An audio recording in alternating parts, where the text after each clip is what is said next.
सप्रेम साईराम। आसंतु शुणिबा आजिर प्रशांति अनुचिंता। एही मानव जन्मरे आमे नेइथिबा पूर्वर अवशिष्ट कार्य संपादन करिबा पई निश्चित भावरे कौन करिबा आवश्यक। भगवान आज प्रेमपूर्ण भावरे आमर मार्गदर्शन कराइछन्ति। समस्त प्रकार प्रयास भितरे जदि तुमे जेकोसी समय सहायता जोगाई देबा पई प्रस्तुत थिबा एक दिव्य शक्ति उपरे विश्वास रखिब ताहले समस्त कार्य सहजरे संपन्न होई पारिबो। एहा समस्त शक्तिर उत्स भगवान को ऊपर विश्वास एवं भक्ति ही आसी थाए।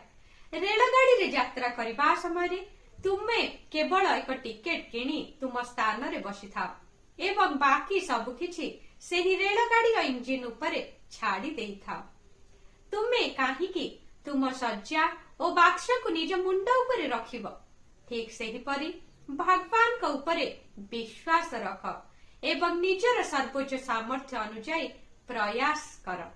भगवान एवं तांकर आशीर्वाद उपरे विश्वास रख। से तुमको प्रदान करिथिबा बुद्धि और चेतना शक्ति को व्यवहार करी कार्य संपादन कर। तुमे माने जन्म ग्रहण करिछ कारण किछि विषय रे तुमे उत्तीर्ण होई पारि नाह।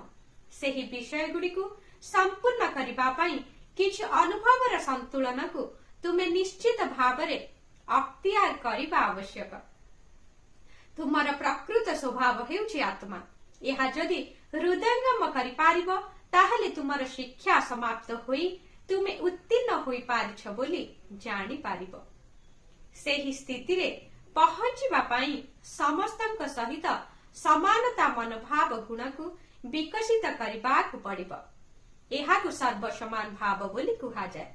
एहा प्राप्त करिबा अति कष्टकर अटे किंतु समस्तक भितरे विद्यमान सेही एक आत्मा को देखिबा पई एहा ही एकमात्र मार्ग।